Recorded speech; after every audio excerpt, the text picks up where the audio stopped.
Amen. Yan, salamat sa Panginoon sa umagang ito. Yun, sabi sa awit kanina, kailan ba ibibigay? Yun din yung awit namin kagabi doon sa garay. Kaya salamat sa Panginoon sa nabigyan tayo ng pagkakataon din mag-message doon sa huling bahagi ng pagtitipon o farewell ceremony sa garay. Salamat sa Panginoon. Sabi doon sa awit, kung yung ating mga buhay dapat ibigay na natin sa Panginoon hanggat may panahon pa. Yan. Kailan pa ibibigay yung buhay natin lakas? Kung huli na ang lahat. Hindi, dapat hanggat may panahon pa, dapat bigay natin sa Diyos. Kaya sa pagpasalamat natin sa Diyos ngayon na tayo naririto at buhay. Yan, yung buhay natin na narito sa church at nakakapakinig ng salita ng Diyos, ng pagpapaalala, ng pagtuturo, isang malaking karangalan yon na dapat ipinagpapasalamat natin sa Diyos at ibinabalik ang pinakatapos na pasasalamat. Kasi sino ba tayo para bigyan ng pagkakataon pakinggan ang salita ng hari ng mga hari, Panginoon ng mga Panginoon? Sino ba tayo para bigyan ng pagkakataong mapaglingkuran yung hari na walang iba kundi ang ating Panginoong Jesus? Amen? Kaya maging masaya tayo sa ating buhay at huwag tayo magkatubuling ibigay sa Diyos ang lahat-lahat na nasa sa atin. Nagmahal at dumating sa mundo ito, nagkatawang tao para sa atin. Amen? Kaya ibalik natin ang pinaka-the best na pagpapasalamat sa Kanya. Palakpakan natin ang Panginoon sa uwangan nito, purihin ang Diyos na buhay. Yan, at tayo dadako muli sa ating pakikinig ng Kanyang mensahe. At kung meron tayong mga Biblia, makibukas po tayo sa aklat ng 1 John chapter 4, verses 10 to 12. Yan, 1 John chapter 4, verses 10 to 12. Pangalahan tayo sa pagkukusahan ni Sister Rachel sa umagang ito. Unang Juan chapter 4, verses 10 to 12.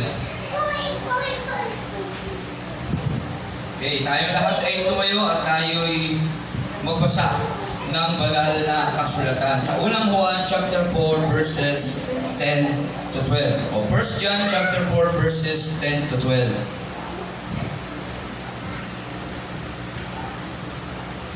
Tayo po ay magbasa. Ito ang pag-ibig. Hindi sa inibig natin ng Diyos, kundi tayo ang inibig niya. At isinugo niya ang kanyang anak upang maging handog para mapatawad ang ating mga kasalanan. Mga minamahal, kung ganoon kadakila ang pag-ibig ng Diyos sa atin, dapat din tayo magmahalan. Kailanmay wala pang taong nakakita sa Diyos, ngunit kung tayo ay nagmamahalan, nasa atin ang Diyos at nagiging ganap sa atin ang kanyang pag-ibig.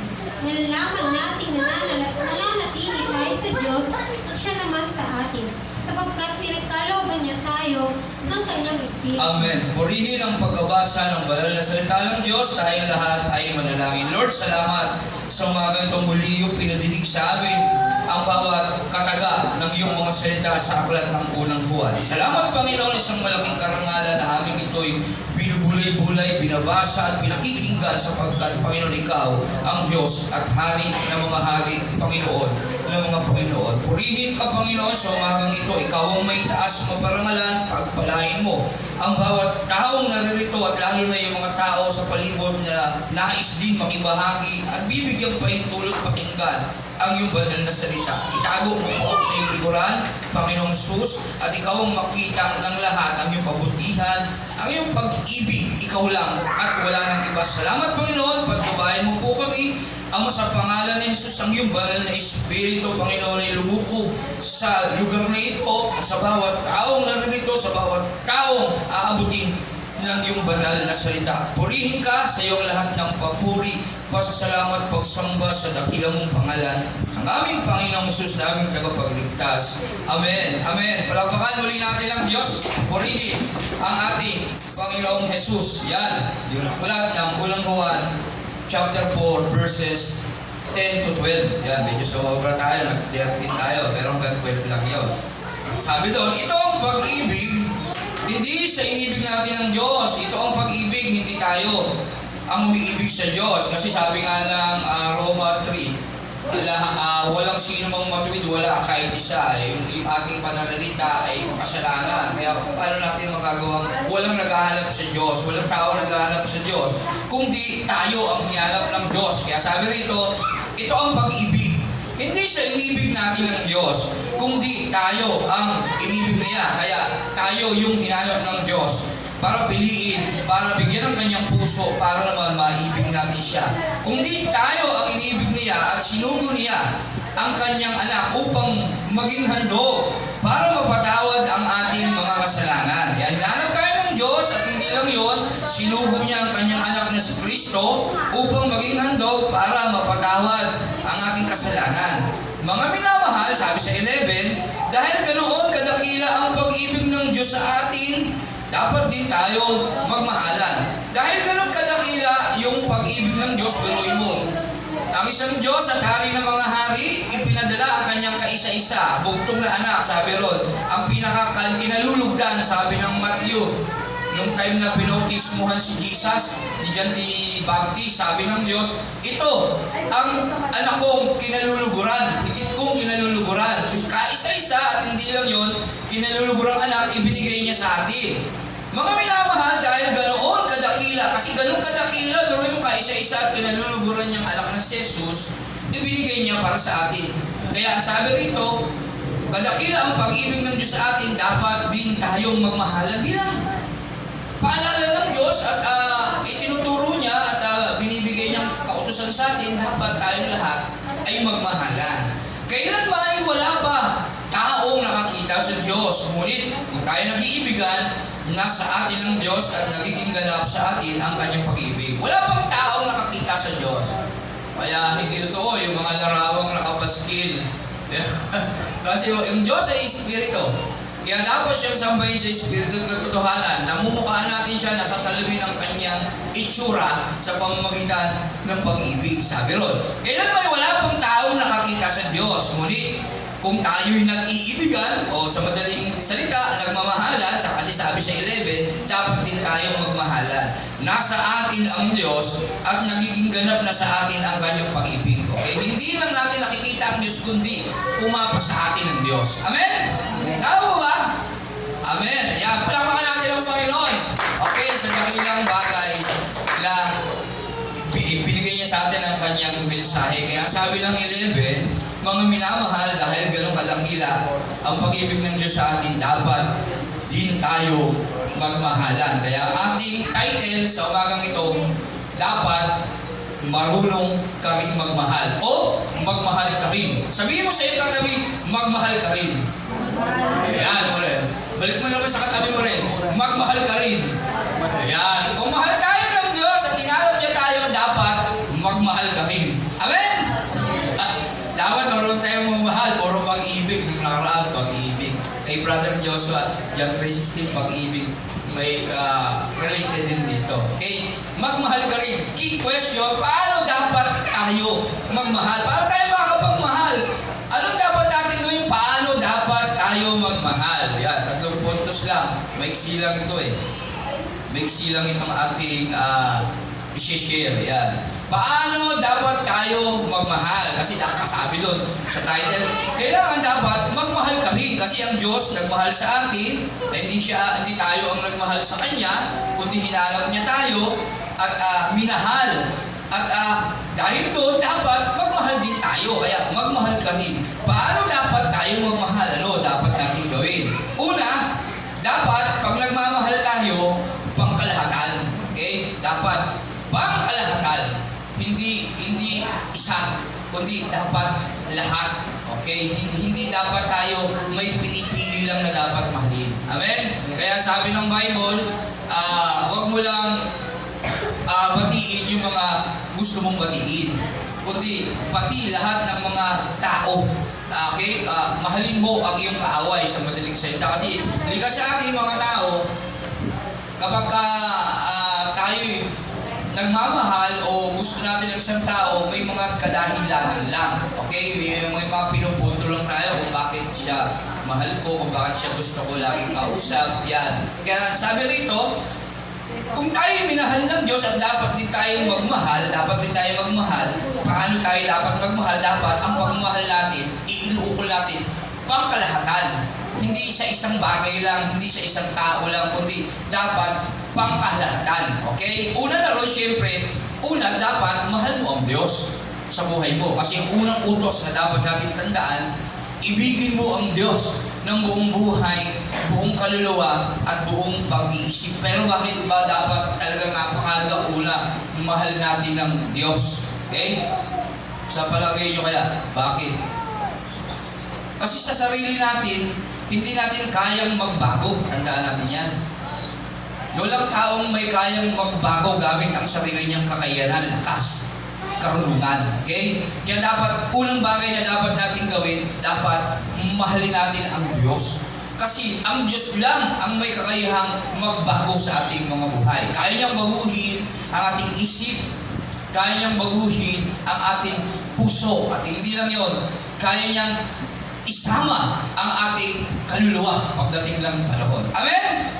Yan. Kaya dapat pangkalahatan ang ating pagmamahal at ang pangkalahatan na yan, ang unang-unang dapat natin isaalang-alang, dapat mahal natin ang Diyos. Okay?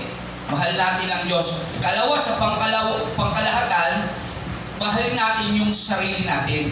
Pero bakit kaya? Dapat pangalawa, mahal natin yung sarili natin. Okay? Kasi hindi ka pwedeng mag-akay kapag ikaw ay bulag din. Amen? Tama po ba? Kapag ikaw ay nasa kalikuan, paano mo aakayin sa katuwiran yung mga taong nasa kalikuan kung ikaw ay nasa kalikuan? Kaya dapat una, yung sarili mo, mahalin mo.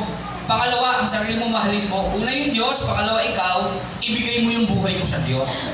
Bilang banal na handog, Roma 12:1, banal na handog, buhay at kaaya-aya sa Diyos. Ano ibig sabihin na ibinibigay ang buhay sa Diyos bilang banal na handog, buhay at kalugod-lugod sa Diyos. Yan. Ibinibigay mo ang pinaka-the best ng puso mo sa Diyos. Ibig sabihin doon, nang may kalinisan sa Diyos na buhay na dapat mong pinararangalan. Kasi yun ang pinaka-tamang pagsamba na dapat nating ginagawa sa Diyos. At ang kaibahan niyan, pagbibigay ng Diyos, pagpatay sa sarili. Ano po ba yun, Pastor? Yung ba yung magbibigting kami, tapos patay?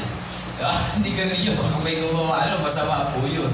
Impyerno tayo, kagaya ni Judas, di ba? Nagpatiwakal siya, pwede naman siya magbago uli. Kagaya ni Pedro, nagbalik loob. Pedro, hindi ako papayag, sabi niya. Pinagalitan niya pa si Jesus, dadaan sila sa ibabaw ng aking bangkay, hindi kanila mahuhuli. Pedro, 3 beses titilaok ang manok, 3 beses mo ipagkakaila. Ayun nangyari yun, na-realize ni Pedro, tama. Kaya nagbalik siya, nagsisi siya, at nagbalik sa pa. Hindi kagaya ni Judas. Nagilty siya sa ginawa niya at nagpatiwakal siya. Amen? Kaya yun yung bagay na huwag natin gagawin. Dapat bumalik tayo sa Diyos. Una, paano tayo dapat magmahal sa Diyos? Dapat, ang pagmamahal na yun, na dapat iukol natin pangkalahatan.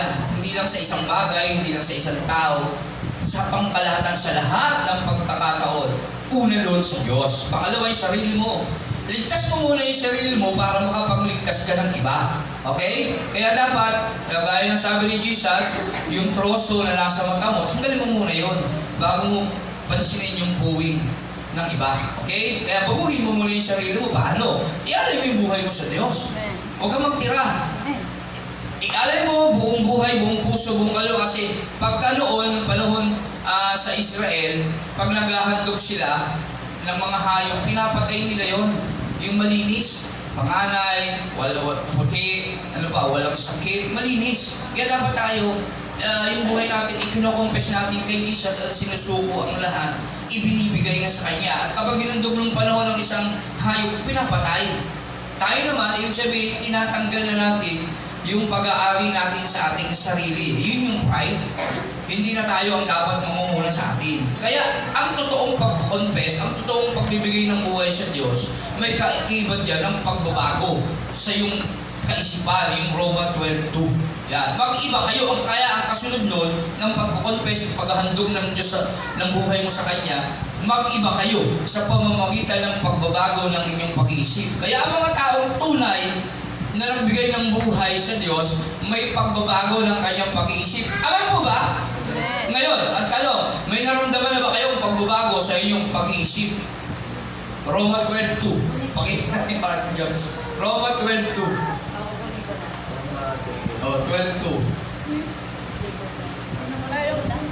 Huwag kayong makiayon sa takbo ng mundong ito. Hindi ka na ba nakikaayon sa takbo ng mundong ito?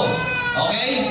Mag-iba kayo sa pamamagitan ng pagbabago ng inyong pag-iisip upang maunawaan ninyo ang kalooban ng Diyos kung ano ang mabuti, kalugod-lugod at ganap na kalooban niya. Kaya dapat, pag nagbigay ka ng buhay sa Diyos, dapat nag-iiba ka. Kasi ang plano mo, ang purpose ng buhay mo ay makapag-akay ng isang kaluluwa para maligtas. Kaya kung hindi ka nagbabago, paano ka makakapag-akay ng kaluluwa para maligtas? Okay? Kung hindi ka nagbabago ng kaisipan, paano mo magagawang i-share ang mabuting balita?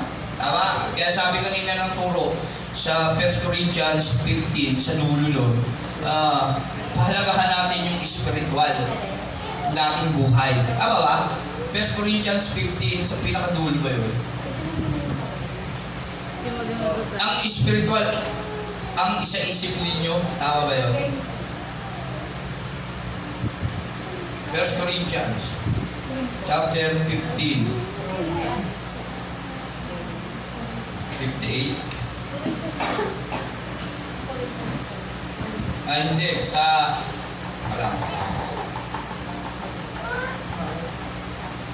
yan, mga taga-Colossus 3:2 pala.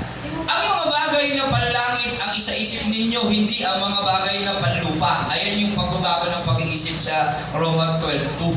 Okay? Ang lahat ng bagay na iniisip natin, sabi ng Colossus 3:2, huwag na tayong mag-isip ng mga bagay na panglupa, mga sanlibutan.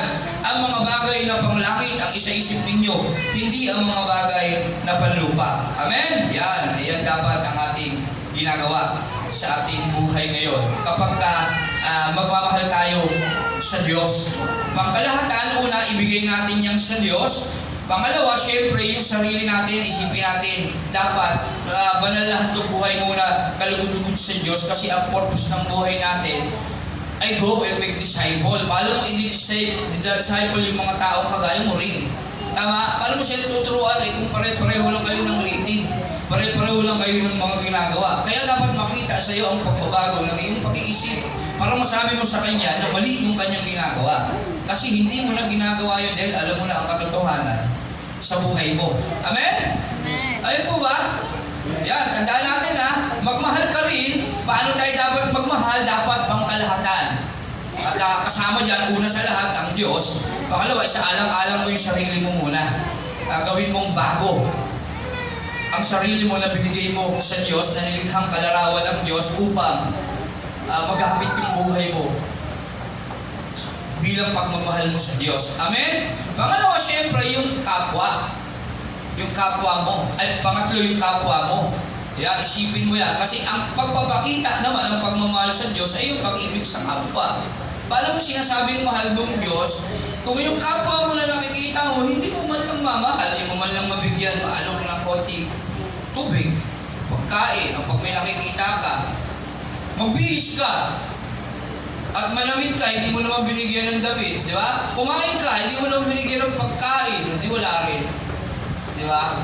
Pakita mo yung pag-ibig mo sa Diyos sa pamamagitan ng pag-ibig mo sa kapwa. Okay? Tapos, ipakita mo sa buhay mo yung salita ng Diyos na natutunan mo, ibahagi mo sa Kanya kasi ayaw mo siya mapahamak. Kasi pagdating ng panahon, may pagpapalit ng anyo. May katawang panlangit, sabi ron. Sabi dito, asa na ba yung search ko doon? Yan, 1 Corinthians 15:40. May mga katawang panlangit ay mayroon din namang katawang panlupa. Iba ang kagandahang panlupa. Iba ang kagandahang panlangit. Ito yan, 15:44. Inilibing na katawan, panlupa, muling mabubuhay bilang katawang panlangit. Kung may katawang panlupa, mayroon din katawang panlangit. Tandaan yan. Ngunit hindi mauuna ang panlangit, ang panlupa muna. Kaya tayo na rin ito, bago ang panlangit. Ang katawang panlupa, 1548, ay katulad ng nagmula sa lupa. Ang katawang panlangit ay katulad ng mumula sa langit, kagaya ni Jesus. Okay? Habang nakatira pa tayo sa toldang ito, tayo naghihirap buwis at dumaraing. Hindi dahil nais natin iwaksi ang katawang panlupa, kundi dahil nais nating mabisi ang katawang panlangit. Sa gayon, ang buhay na may katapusan ay mapapalitan ng buhay na walang hanggan. Okay? Inaasam natin yan, hinihintay natin na pagdating ng panahon, mapalitan yung katawan natin ng panlangit. Okay? Kaya, napakahalaga na unang pagmamahal natin, bigay natin sa Diyos at siyempre, maging huwaran tayo, bigyan natin ating sarili bilang pag-ibig sa Diyos at saka natin isipin yung kapwa natin. Kapag iniisip, inaasalang-alang natin at turuan ang ating kapwa ng mga salita ng Diyos, pinapakita natin na mahal natin ang Diyos kasi ibig ng Diyos ang lahat ay maligtas. Okay? At dapat, concern ka sa bagay na yun para sa ating mga kapatiran. Pero, hindi lang sa spiritual, pati literal din. Kailangan natin ipakita sa kanila talagang iniibig natin sila. Kasi paano naman natin sila mapapaniwala sa atin kung hindi tayo gumagawa din ng aksyon, literal, material, o kaya financial kung meron din lang naman tayo. Amen po ba? Amen? Nahihindihan ba kayo paano? Nahihindihan? Ayan, amen. Magmahal ka din, paano natin maipakikita na tayo nagmamahal? Dapat ipakita natin ito sa lahat, pangkalahatan. At unang isaalang-alang natin doon yung Diyos. Pangalawa, yung sarili. Pangatlo, yung kapwa. Okay? Pang-apat, yung mga bagay na may kaugnayan sa pag-ibig sa Diyos. At ang unang bagay na dyan, yung church. Okay? Yung church, yung lugar kung saan hinuhubog tayo, mga tao, upang ilapit tayo sa Diyos. Kaya, maging tama din ang ating pagkilala sa templo ng Diyos na napakahalaga. Isang bagay yan nagpapakita na mahal natin ang Diyos. Pahalaga natin ang lahat ng bagay na meron ang church. Ano yung mga bagay na meron si church? Amen? Meron dyan mga nagtuturo. Okay? Kaya may mga nagtuturo dyan. Kailangan din natin silang isaalang-alang. Pangalawa, tayo na pumupunta dyan, dapat maging banal ang turing natin sa templo ng Diyos. Kagaya na sa lahat ng mga gawain dyan, kagaya ni Haring David. Okay? Sa pagpasok mo sa church, sa pag-upo mo sa mga upuan na nandiyan dyan, sa pakikinig mo sa nagsasalita, sa paghahandog. Dapat natin isinaalang-alang ang Diyos, malinis ang ating puso. Amen? Yan, dapat hindi tayo nakaka-distract sa pakikinig kasi ang Diyos ay mapanibubuhuing Diyos. Sabi ng Exodus chapter 20, tandaan natin yan. Ayaw ng Diyos na nagkakaroon siya ng kahati sa ating isip at puso. Kapag naagawan mo siya ng atensyon, nalulungkot ang Diyos at naninibugho. Tandaan niyo yan. Gusto kong sabihin ng mas malinaw sa lahat kasi kung minsan hindi natin yun napapansin. Hindi natin nalalaman kasi akala natin ganun lang. Kasi alam na mihasa tayo na ang Diyos ay mapagmahal, ng Diyos ay mahabagin, maalalahanin, matulungin. Lahat ng mabubuti, tama, lahat yan sa Diyos. At yung mapalibubuhuin din natin napapansin na sinabi ng Bible, nakatangian niya. Amen po ba? Kasi lahat ng pagkakataon sa buong buhay natin, sa isip, salita at sa gawa, dapat maging malinis tayo. Hindi natin maluloko ang Diyos na omnipotent, omniscient God, omnipresent, nasa lahat ng panig, nasa lahat ng dako. Okay? Nasa kahit saan ng sulok ng bahay mo, ng lugar mo. Kasi bakit? Ako'y laging kasama ninyo hanggang sa katapusan ng panahon. Amen po ba? Kaya ang Diyos ay kasama natin, kaya nga ipinadala siya sa pangalang Emmanuel. Amen? Ang ibig sabihin, ang Diyos ay nasa sa atin. Kapag sinubo mo ang buhay mo kay Kristo, at hiniling mo ang banal na Espiritu sa Ama, ay ipagkakaloob ng Ama na makapangyarihan sa lahat, nang sa ganon, ang Diyos ay nasa sa atin. Amen? Sapagkat ang banal na Espiritu ay binibigay ng Diyos para masigit nating makilala at malaman ang pinakamalalim na kaisipan ng Diyos at ang Diyos sa ating mga buhay. Amen? Kaya sumasalamin na ang Diyos ay nasa sa atin sapagkat ito'y binibigay sa pangalan ng ating Panginoong Jesus bilang banal na Espiritu sa ating mga buhay ito. Amen? Yan, kaya tandaan natin yan. Sa alam-alam natin yung mga bagay, pang-apat, si church. Alinin niyo dyan yung mga lingkod ng Diyos. Dapat sumusunod tayo sa kanila. ginagalang natin sila at pinahalagahan din naman. At sa ibang mga pag-aaral nga, kasama yan sa pagmamahal sa Diyos. Yan, dapat sa church, meron tayong tinatawag na disiplina. Ipag-participate ang lahat.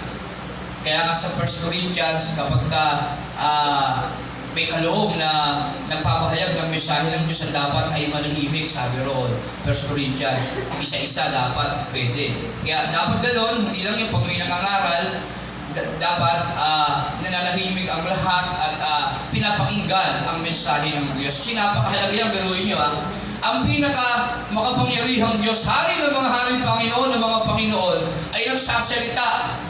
Ay, hindi naman basta kayo yung sasalita. Hindi naman. Hindi. Ginagamit. Sino ba ginagamit ng Diyos? Salamat, Brother Rodol. Ginagamit ng Diyos para sa kanyang tinig yung mga lingkod niya. Kaya ang nagsasalita yung Diyos, hindi sila.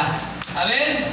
Amen po ba? Kaya dapat nating palahagaan yung mga bagay na may kaugnayan sa church, sa loob ng church. Amen. Yan. Yung mga lingkod ng Diyos, yung gawain mo na nandiyan ngayon sa pakikinig, dapat walang mag-distract sa iyo kasi ang Diyos ay nasa sa atin, nakikita niya tayo, nararamdaman niya kung ano yung ginagawa natin at nalulungkot siya, namimighati siya, naninibugbo siya. Kung ano man ang mga gumugulo sa iyong isipan. Amen? Kasi battlefield ng good and evil nandiyan yan sa ating isip. Naparito ang magnanakaw upang manira, mangwasak at pumatay. Pero sabi ni Jesus, naparito ako upang ang lupa'y bigyan ng isang buhay. Hindi lang basta buhay, isang buhay na masagana at ganap. Amen? Yan, tandaan natin huwag natin pagtagumpay ng kaaway. Kaya isipin natin yung buhay ni Job. Napansin mo ba ang lingkod kong si Job? Napakabuti niya. Pero niya na walang katulad sa daigdig. Pero hindi mo kadaan nawa. Ganun yung pagkilala sa atin ng Diyos. Ingit ako kay Job sa totoo lang eh. Pero inyo, ang Diyos na makapangyarihan sa earth na may lalang ng lahat, dapat sambahin ng mga anghel. Kahit ng mga anghel, dapat sumamba sa kanya. Sabi kay Job, wala siyang katulad sa daigdig, biruin mo yun. Napansin mo ba? Kay Satanas niya pa sinasabi yun Napansin mo ba ang lingkod kong si Job? Napakabuti nun. At walang katulad sa daigdig. Ngayon, ipalitan mo yung pangalan ni Job ng pangalan mo. Masasabi sa tingin mo, masabi ng Diyos sa iyo. Napansin mo ba ang lingkod kong si Neron? Biruin mo na sa church, kumakain ng bangus. Masasabi lang dapat, may paggalang si church. Kaya mo lang. Bulong lang kayo. Yan. Masabi, napansin mo ba?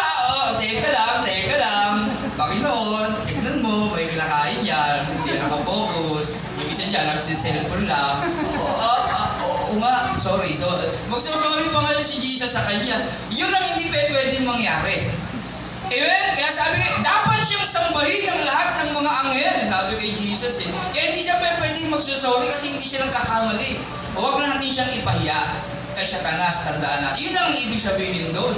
Kasi sa lahat ng pagkakataon, hindi lang si Job ang pinagmamalaki niya, maging ikaw rin kapatid na nakaupo dyan. Amen? Sa lahat ng mga pagtitiis niya, tao na yan. Napansin mo ba siya na kahit nagkakasala, muli at muli bumabalik sa akin yan. Yan ang sinasabi ng Diyos kay Satanas, ukol sa ating mga buhay. Kahit ilang beses na bibigo yan, kahit na ilang kahirapan pa ang dumating dyan, o sakit at karamdaman na nanatiling nananalangin, na tipong kahit babawiin na siya ng buhay, kumakapit pa rin siya sa pananampalataya sa akin. Kaya ako naman ay hindi titigil, kapitan siya. Amen? Kasi baka siya makabitaw, kaya ako na mismo ang kakapit sa kanya. Kaya sabi dito, ang Diyos ang nagmahal sa atin. Hindi tayo nagmahal sa Diyos. Siya ang nagmahal sa atin. Malalaglag na tayo, kinapitan niya tayo. Hindi tayo ang kumapit sa Kanya. Amen? Ang Diyos ang kumapit sa atin. Bakit? Alam kasi ng Diyos makakabitaw ka. Amen? Kaya siya na mismo ang bumaba para iligtas tayo. Amen? Dapat lang ma-appreciate natin yung bagay na yun. Amen po ba?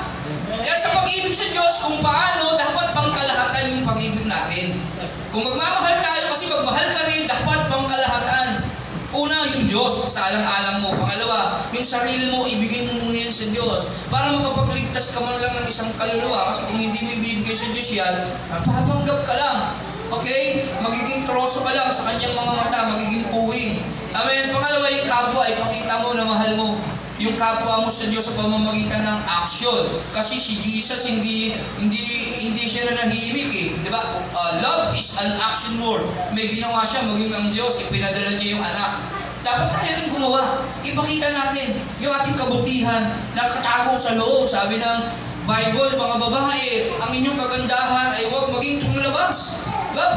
Postura tayo. Pupunta ako yung church, ang dami na mag-makeup ako, maging extension kilay. Diba? Magiging ang pag-ganun ba yung maganda yung kung tinitignan. Ang haba, diba? Ang ganda nun eh. Diba? Tapos, huwag pag-ibaba, okay? Ipakita natin sa gawa. Okay, kung higit natin pinahalaga, pinapaganda natin yung sarili, pagandahin natin yung kapwa natin. Mahalin mo ang iyong kapwa gaya ng pag-ibig mo sa iyong sarili. Amen? Kung kumakain ka ng angels, dapat Jollibee na lang bigay mo sa kanya. Okay? Ganun dapat. Ganun yun. Dapat mas mahal mo siya. Kasi ikaw hindi mo na kailangan maligtas. Ligtas ka rin. Di ba? Pagka dumating ang panahon, pupunta ka sa langit, napakaganda ng buhay siya. Kawawa naman siya. Hindi pa siya ligtas. Kaya lahat ng pabor bigay mo sa kanya para maniwala sa'yo maligtas siya kinalaunan. Amen? At siya naman, gagawin ba yung tao na ito, gagayahin niya yun. Kayamanan sa langit mo yun. Amen? O yun. Kaya napakahalagang dapat sa alang-alang na pakita natin sa ating pag-ibig sa kapwa kasi yun nagpapakita ng pag-ibig natin sa Diyos. At ang pang-apat, yung church. Nandiyan yung mga lingkod ng Diyos, ulitin ko lang, igalang natin sila, pahalagahan, sundin, suportahan. At yun nga, yung panahon ni Noah, yung isang anak niya nasumpa. Kasi kunento niya pa yung kamalian ni Noah, natatay niya na pastor niya. Noah kasi yung unang pastor ng panahon.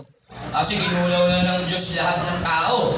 Wala nang magtuturo ng salita ng Diyos. Yung si Noah, siya ang unang pastor ng panahon. Okay? At ang una niyang pinagpastoran yung mga anak niya. Kaya lang, yung anak niya na lasing si Noah ng panahon na yun, nakatulog ng hubad, nakita ng isa at pinento sa dalawang kapatid. Ngayon dalawang kapatid, lumakad ng patalikod, hindi tinignan yung kahubaran ng tatay nila kasi ayaw nilang makita yun.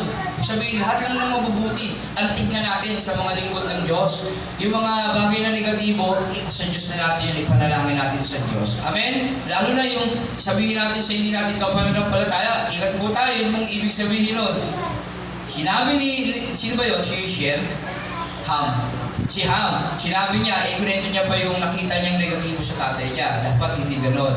Ikalagatin yung mga lingkod ng Diyos kasi sila yung ginagamit ng Diyos para sa atin. Maging sa panahon ni Moses, sabi nung kapatid niya ba, sino ba isa doon? Yung pare-pareho naman tayo mga lingkod ng Diyos Si Miriam ba yun? Ayan, yung nagkaketo. Ayan, bumpa si Yahweh. Sinabi sa kanila, talagang si Moises lang ang kanyang papakinggan. Nagkasakit yung mga sumalungat sa kanya. Kasi pare-pareho silang mga libita ng mga lingkod ng Diyos. Kaya akala ni nung isang kapatid niya tayo, hindi wala nagkakamali, kaya kailangan natin mag-review. Amen? Na pare-pareho naman tayong lingkod ng Diyos. Ikaw lang ba yung pinakikinggan ng Diyos? Kami rin. Meron talagang tao na ginagamit ng Diyos para sa atin, para paunahan tayo. Yun ang ibig sabihin. Kaya dapat natin sila sundin, igalang at pahalagahan. Amen po ba? At kung hindi, maninibugo ang Diyos sa atin. Dahil kasama yon sa pag-ibig na inuutos niya sa atin. Amen po ba? Tandaan natin niya, sa alam-alam natin ng church, may lingkod ng Diyos dyan, mga tagapagturo, igalang natin sila. Tapos yung paraan ng ating pakikinig ng Word of God, yung ating mga ginagawa, ipakiulit natin ng Diyos. Kasi sa lahat ng pagkakataon, tinitignan tayo ng Diyos at tinitignan kung saan ka, kung ano yung mga bagay na ginagawa mo, pakikipaglaban sa bulong ng kaaway. Amen? Gaya nga sinabi natin, dapat lagi tayong binibida ng Diyos kay Satanas, kagaya ni Job. Wala siyang katulad sa daigdig. Amen? Isipin niyo kung ikaw pala yung sinasabi, walang katulad dyan sa daigdig. Napansin mo ba yan? Ang lingkod kong siniro, walang katulad dyan sa daigdig. Pero yung sa dinami-daming Christian na seryoso, siya na nagsiselfon. Ganon. Kaya isipin natin yun. Na kapag nagkikwentuhan, si Satanas at ang Diyos, dapat binibidan niya tayo. Amen. At ang binibidan doon, yung kabutihan natin. dahil tayo'y nilala niya kawangis at kalarawan niya. Amen po ba? Amen, malapakan natin ang Panginoon. Yan, kaya mindset natin maging positibo. Hindi ko gagawin to kasi gusto ko, ipita ko ng Diyos kay Satanas. Amen? Alalahanin natin, kalagayan natin pag makikinig ng Word of God. Yan. Ano pa? Sa paraan ng pagbibigay sa Panginoon. Maliit man o malaki, dapat ito buong buhay, buong puso, buong kaluluwa natin. Kagaya ni Haring David. Natapik na yan ni Pastor Eddie. Yung pinapunta siya para maghandog sa Chronicles, hindi ako nagkakamali. Kay Omri ba yun, Pastor Ed? Omri? Tama ba? Yung dahil nakita ng may-ari ng lugar na yun, na yung anghel na namumuksa kasi may consequences si David, pinaghahandog si David ng Diyos. Sa Chronicles yun eh, First Chronicles. At binigay niya na lang yung lote niya kay David. Kasi gusto ni David, bilhin yun. Para doon siya maghahandog, magagawa siya ng altar, handog. Ang ginawa ng may-ari niyo dahil nakita niya yung anghel, i-denominate niya kay David. Kasi hari naman si David, ginagalang niya din. Sa iyo lang po ito, Haring David. At ito pa yung mga handog at kung ano pa yung kailangan mo, bibigay ko. Sabi ni David, hindi ako papayag na magbibigay ako sa Diyos na walang halaga. Pero hindi, wala pang halaga yun. Isang buong lote yun. Tapos may mga kupa, may mga bakang panghandog. Pipiliin mo na lang doon eh. At kung kulang, pwede ka pang... Walang halaga yun. Ang laking halaga na yun. Sa buhay natin, sa totoo lang. Pero ang halagang sinasabi ni David, hindi siya magbibigay sa Diyos ng bigay lang sa Kanya. Amen? Hindi siya magbibigay sa Diyos ng butal-butal natin. Niya. Hindi siya magbibigay sa Diyos ng galing sa pandaraya. Hindi siya magbibigay sa Diyos ng galing sa panggugula, sa pang-uumit ng mga bagay na walang halaga. Bakit? Diyos ang hahandugan niya at dapat pure ang kanyang puso pag ginagawa niya yun. Kagaya ng babaeng balo. Amen? May pagsasakripisyo, may pagtitiis, may malawak na kalawaan, may pagmamalasakit, may pagmamahal, may pagdadakila. Amen? 50 sentimo, napakaliit na halaga. Pero bakit? Ginuluguran ni Jesus yun. Kasi buong ikabubuhay niya na yun, hindi na siya nagtira. Binigay niya yung kanyang buong buhay bilang banal na handog, buhay at kaya sa Diyos. Nag-iba siya sa pamamagitan ng pagbabago ng kanyang pag-iisip. Hindi niya inalala yung sarili niya na mamamatay na siya pagkatapos nun. Wala siya pagkain eh. Magugutom siya. Amen? Pero binigay niya lahat sa Diyos. Wala na siyang pakialam. Ano man ang mangyari sa akin, ibibigay ko Diyos yun dyan. Kakapat dapat ka sa aking pagsamba. Yun ang mindset niya at mindset ni David. Amen? Kaya ganun din tayo. Tinuturuan tayo ng banal na kasulatan ng salita ng Diyos upang maintindihan natin ang gawain ng pagbibigay din naman. Na higit na mahalaga upang tayo rin ang makinabang pagdating ng panahon. Isang buhay na masagana at ganap na hindi natin makikita sa buhay na literal na ito at temporal. Na pagdating ng panahon, iiwanan natin. Amen? Kaya sabi ng Bible, Colossus, isa-isip natin ang mga bagay na panglangit, wag ang mga panlupa. Amen? At anuman ang bagay na ibibigay natin sa Panginoon, i-dedicate talaga natin ng buong buo sa Kanya. Panginoon, pagkawalan mo po ako sa aking pagkukulang sa iyo. Alam ko ang aking handog na ito ay hindi karapat-dapat. Alam mo ang aking pangangailangan, pero ito ang nilalaman ng aking puso, ibibigay ko sa iyo ito. Ikaw na po ang siyang magpuno ng lahat ng aking pagkukulang sa pangalan ni Jesus. Amen. Hindi nais ng Diyos magbigay tayo ng malaki. Hindi nais ng Diyos magbigay tayo ng maliit. Ano ang iyong ibibigay siyang maliit o malaking mahalaga? Sa puso mo, busilak ang pagtingin mo sa Kanya na karapat dapat siya sa handog na dapat mong ibigay sa Kanya. Amen?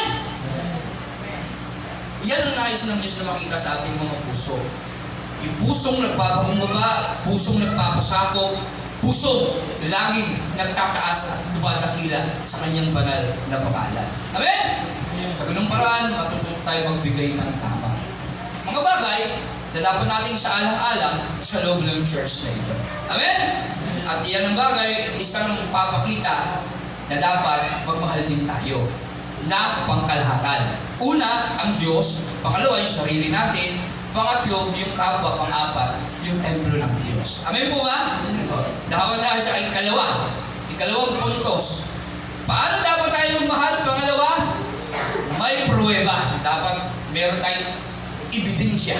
Okay? Meron tayong ebidensya na talagang mahal natin ang Diyos. Yun yung action. Faith without action is dead. If you love me, you must obey my commandments. Amen? Yan dapat pinapakita natin sa gawa, kagaya nga yun sa Santiago.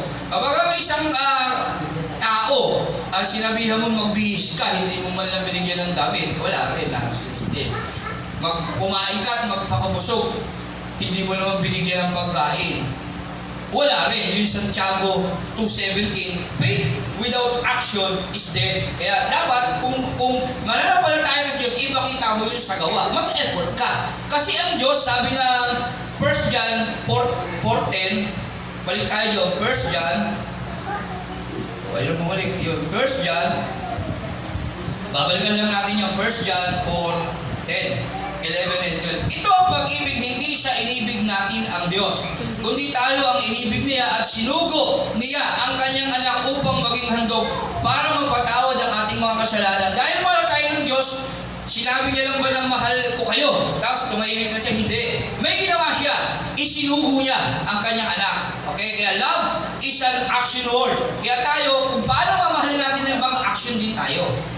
Kasi siya may ginawa. Sinugo niya talaga ang anak. Tayo, isugo natin ang ating sarili at ipakita natin yung ating mga paglilingkod na dapat ipakita sa Diyos at ipakita natin din ang ating paglilingkod na dapat ipinakikita natin sa kapwa upang malubos yung ating pag-ibig. Amen? Kasi ang pag-ibig dapat may pruweba. Dapat mayroon tayong ginagawa. May binabago, may napapatunayan, merong ibinibigay sa Diyos. Amen? Ang pag-ibig, kakibat yan ang pagbibigay talaga ng buong buhay mo. May pagtatrabaho, may pagsisikap, may pagtsatsaga, may action.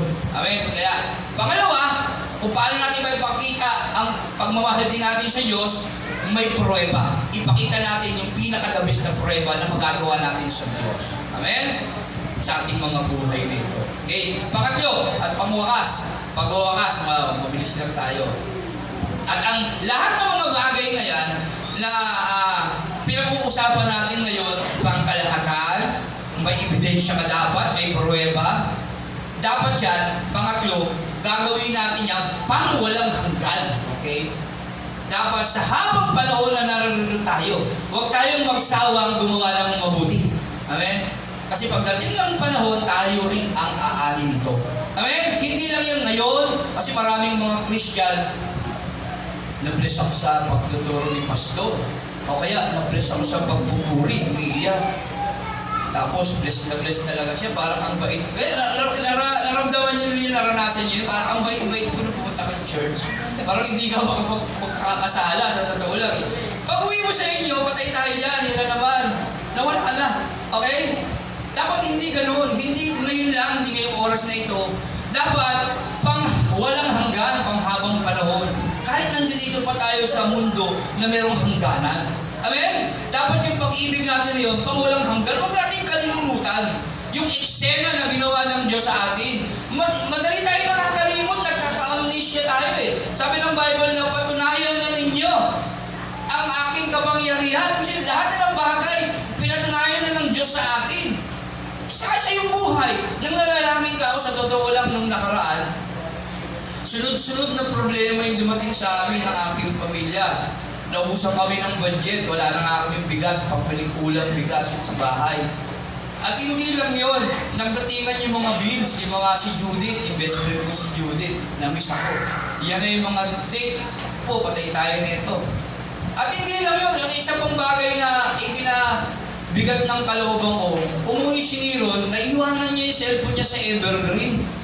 Nalaglag yung cellphone na yun yung unang-unang cellphone na ginamit niya sa online. Kaya yung sabihin lang doon, pinaghirapan ko talagang ipunin yun bago mabili. Kaya sabihin ko lang, napakahalaga para sa akin yung cellphone niya na yun. At tumupad pa sa punto na talagang walang-wala kami. At maraming mga suliranin. At nahulog niya rin yung cellphone niya. Hindi, ang bigat sa kalooban. Yan. Ang bigat talaga sa kalooban. Hanggang sa nanalangin ako sa Panginoon. Gumagawa ko, wala man chunk ko, tubig-tubig lang. Nagkapi lang ako ng umaga, tubig-tubig lang. Dito ka kumuha ng kape. Kaya pinalitan ko lang ng puno yan nung nakaraan eh. Pinuno ko ng kape. Nakakuha ko ng upa kasi wala akong pang kape. Pray muna tayo. Nagpe-pray naman kami gabi-gabi rito. Sa lahat pa, alam ko lang, gabi-gabi kami nagpe-pray dito ng aking pamilya. Araw-araw, tuwing gabi. Nagpe-pray kami ng aking pamilya. Ayan. At kukuha ko ng kape para may kape-kape doon. At yun, pinalitan ko siya. Kaya merong mga kape niyang stock. Ayan. Ganun ang nangyari sa amin, sunod-sunod. Hanggang sa nagtatrabaho ko, nangihina na yung tuhod ko ng aking tuhod dahil wala kaming pinansyal nung panahon na yun. Umupo ako, hindi na ako makatayo. Hanggang sa nag-pray ako, maya-maya pag-pray ko, pagtayo ko, yan, bigla akong pinagpawisan at lumakas yung katawan ko. Instant, talagang binigay ng Diyos yung kahilingan ko. At hindi lang yun habang gumagawa ko, nagpupuri ako sa Panginoon maawit. Lord, tulungan mo kami yung cellphone ng anak ko. Kasi kahit hindi nagsasalita siya, alam ko masakit sa loob niya yun. Kasi ano yun eh, galing sa akin at alam ko pinapahalagahan niya yung binigay ko yun. Sabi ko mag-pray ka. At habang gumagawa ko, nagpe-pray ako, gabi pa, tinatawagan na ng asawa ko yung cellphone na yun, nagre-ring, tapos nag-either attended, naghihinala, hindi na ba ako tinanggal na isip ka. Yung nag-pray ako, tanghali na, Lord, tulungan mo kami, bagamat imposible na sa'yo, walang imposible. Ikaw ang Diyos, Panginoon. Sabi mo sa pangako mo, kung mananalangin ako, hindi rin din mo. Kaya ngayon, nananalangin sa iyo. Ma-recover namin yung cellphone. Ipuin mo yung puso na nakapulot. Maya-maya, pagtawag sa doon nag-ring at sumagot na yung taong nakapulot. At naibalik yung cellphone na yun. Kaya salamat sa Panginoon, ang Diyos ay talagang tumutugon sa lahat ng ating pananalangin. Huwag lang natin iwawala ang ating pananampalataya sa Kanya. Amen? Amen! Palakpakan natin ang Panginoon. Yan yung aking pagtuon nakaraan lang. Itong linggo lang na ito, medyo masalimuot yung mga naranasan. Ganun talaga. Sabi ng Bible yan, hanggang naririto tayo, talagang kailangan natin magtiis kasi pag-uwi natin sa langit, talagang hindi na maiilarawan yung ating ligaya. Ngayon lang yan, temporary lang yan. At siyempre, huwag din tayo maasa na darating ang araw, lulubin ng Diyos sa tamang panahon na ipamalas din sa atin yung kaluwagan nitong material. Hindi naman masamang ipanalangin yun. At sabi naman ng Diyos yun sa atin.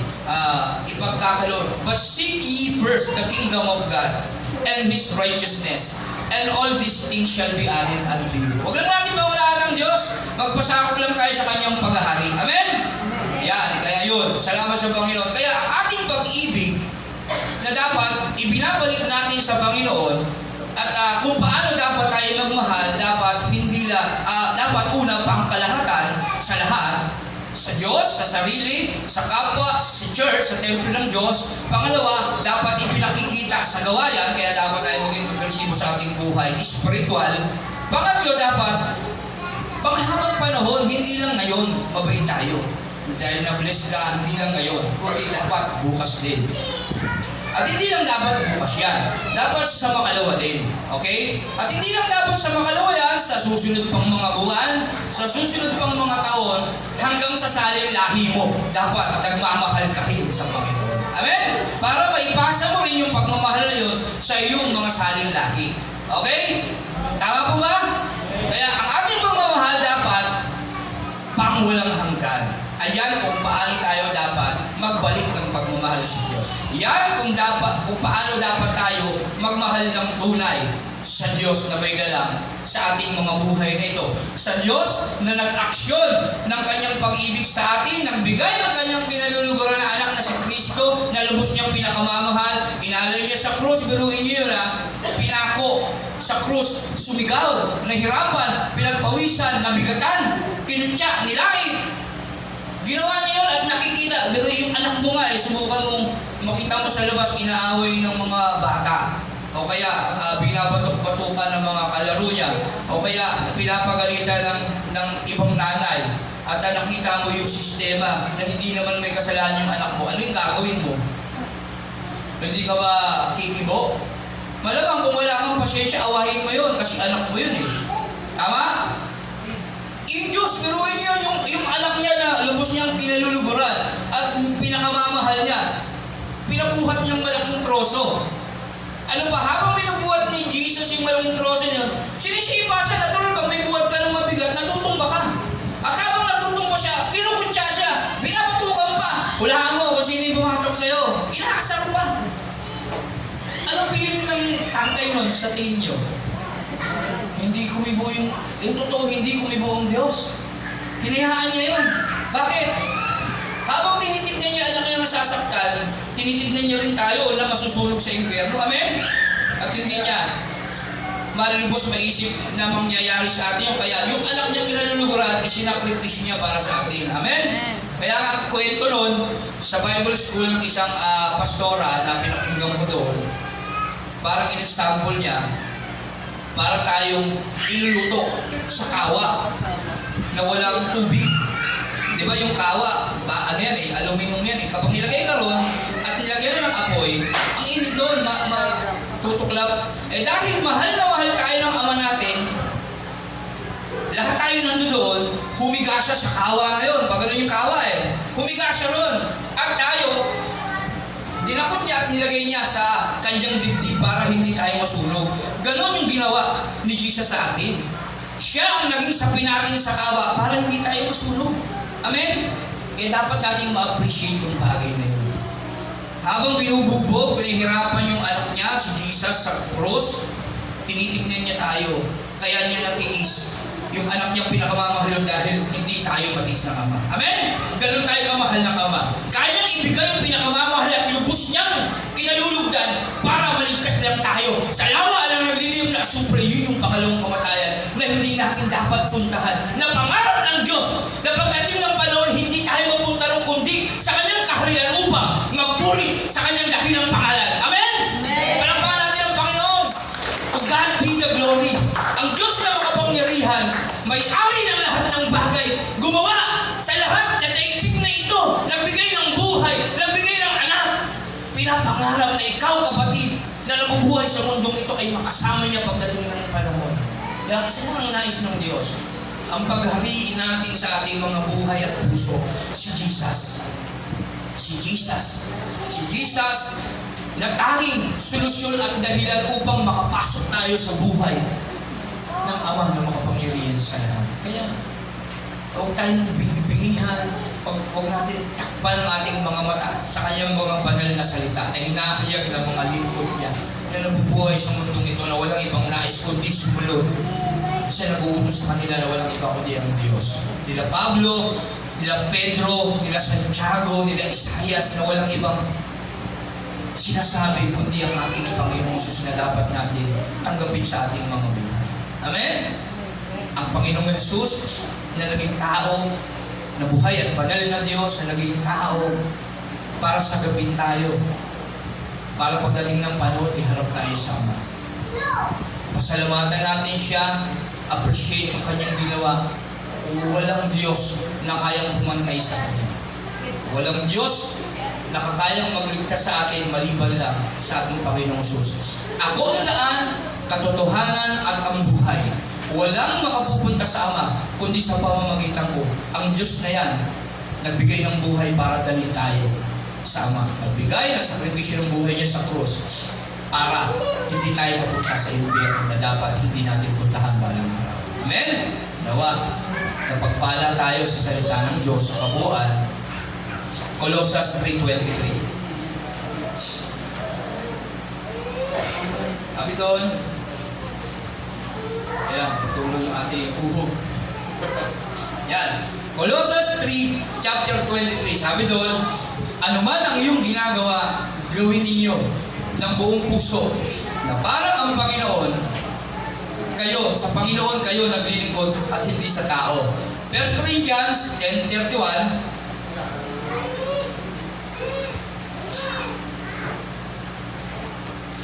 Kaya nga kung kayo'y kumakain o umiinom, ano man ang ginagawa ninyo, gawin ninyo ang lahat sa ikararangal ng Diyos. Kaya sa ating buhay, kung paano natin maipakikita, minamahal din natin ng Diyos, kung paano dapat ginagawa natin ang lahat na parang ang Diyos ang ating pinaglilingkuran. Kaya nga kung kayo'y kumakain sa ating pagkain o sa ating pag-inom o anuman ang ginagawa ninyo, gawin ninyo ang lahat sa ikararangal ng Diyos. Dapat ang lahat ng ating mga bagay na ginagawa sa mundong ito, ng ating mga puso at buhay, nakadedicate sa ating Panginoong Jesus. Amen?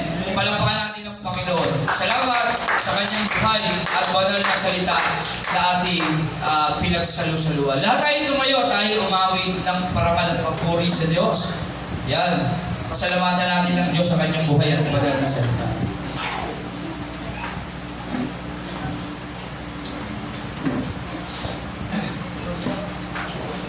Dahil sa kanyang mga buhay na salita na ating napakinggan na makakatulong sa atin para makapamuhay tayo ng lubos na nagmamahal sa Diyos. Yan. Sa ating pagmamahal sa Diyos, dapat pangkalahatan. Pakita natin na may pruweba, may ebidensya tayo. At dapat yung pagmamahal na yan, hindi natatapos. Kagaya ng Diyos na hindi natatapos yung pag-ibig sa atin. Dapat pag nagmahal tayo, walang hanggan. Sa kabuuan, dapat lahat ng bagay natin ginagawa sa mundong ito para masabi natin mahal natin ang Diyos, gawin natin ang lahat na ang siya lang talaga ang laman ng ating isip at puso. Ano man ang ating ginagawa, gawin natin na para ang Panginoong Jesus ang ating pinaglilingkuran. Para alam, papurihan natin siya, awitan natin siya sa umagang ito. Awitin natin ang panalangin ng awit na ito. Pagtakila sa kanyang dakilang pangalan. Purihin ka, o aming Panginoong Jesus. Pupurihin ka, O Diyos.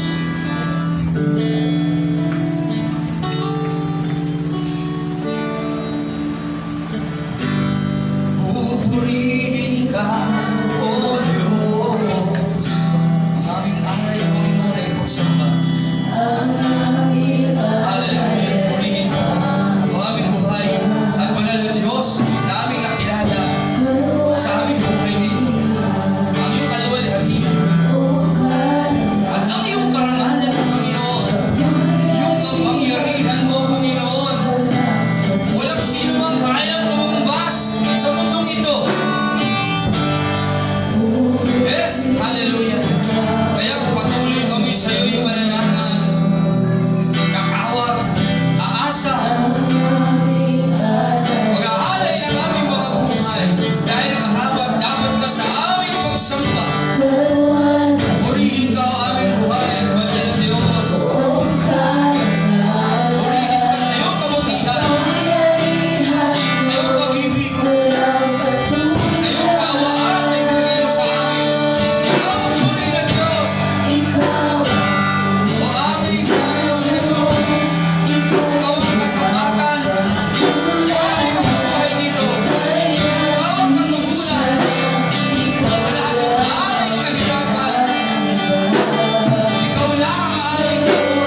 Sabi mo sa iyong salita, magsiparito kayo sa akin.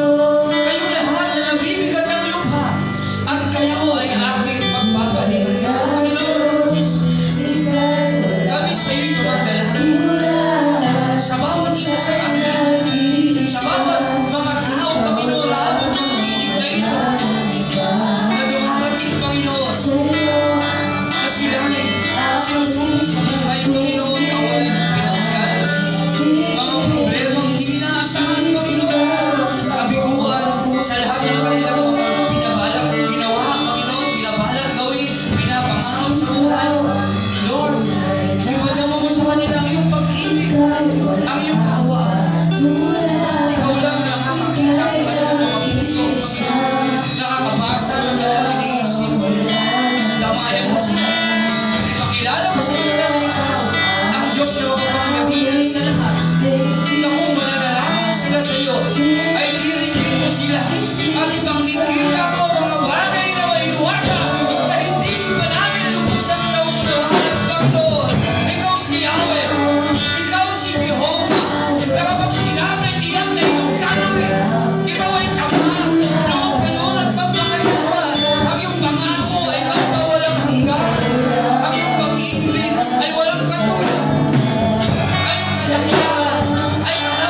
at Sisigaw sa buong mundo. malaya kami isigaw ang iyong kadakilaan. Ikaw ang Purihin ka, Panginoon Jesus. ikaw Purihin ka, Panginoon Jesus. Nagilang ika'y nag-iisa, ikaw lamang wala na Oh, hallelujah, Jesus. Salamat, Panginoon, sa kagalingan ng lahat ng karamdaman ng bawat taong tumawag sa iyo. Sumagang ito, Panginoon, sa loob at labas ng templong ito, Panginoon. Inaangkin namin ang iyong pagtugon sa lahat ng karamdaman na meron kami sa aming katawan, Panginoon. Sa mga kahirapan na aming nararanasan. Salamat, Panginoon, at pinagtagumpay mo na kami, Panginoon, sa kabiguan, Panginoon. Inalin mo kami ng iyong banal na Espiritu, Panginoon. Kaya patuloy ka ng Biblia ng pag-asa, Panginoon, kaya lalabas kami sa church na ito, Panginoon. Na bihis-bihis, ikaw o aming Panginoon Jesus, bilang kami, nalilikhang kalalaw, kita. Salamat, Panginoon Jesus. Purihin ka o aming buhay at banal na Diyos. Salamat sa iyo. Sa'yo ang aming awit, dinggin ang aming tinig, sisigaw sa buong mundo. Ikaw ang tunay na Diyos. Ikaw ang tunay na Diyos. Ika'y walang katulad. Ika'y nag-iisa. Ikaw lamang, wala nang iba. Sa'yo ang aming awit, dinggin ang aming tinig, sisigaw sa buong mundo. Kadakilaan mo, hallelujah. Hallelujah. Dakila ka, Panginoon. Kadakilaan mo, Panginoon, ang aming laging isisigaw. Sapagkat dapat tagumpayan mo ng Panginoon ang sanlibutan. At kami rin naman, Panginoon, ay pagtatagumpayin mo sa aming buhay ngayon. Purihin ka o aming buhay ng Diyos. Salamat, Panginoon. Lord, salamat sa iyo sa umagang ito, sa lalaki at babae, Panginoon, na ngayon sa iyo ay dumulog. Nanalangin, nanampalataya, Panginoon, sa loob at labas ng church na ito, Panginoon. Salamat sa lahat ng kagalingan ng aming karamdaman, Panginoon, sa katugunan ng lahat ng aming mga pangangailangan, sa pag-aliw sa aming kalungkutan at kabiguan, Panginoon. Salamat at pagpinagtagumpay mo na kami, Panginoon. Purihin ka, Panginoon, sa iyong lahat ng papuri, pasasalamat at pagsamba sa dakilang mong pangalan ng aming Panginoong Isus, naming tagapagligtas. Amen.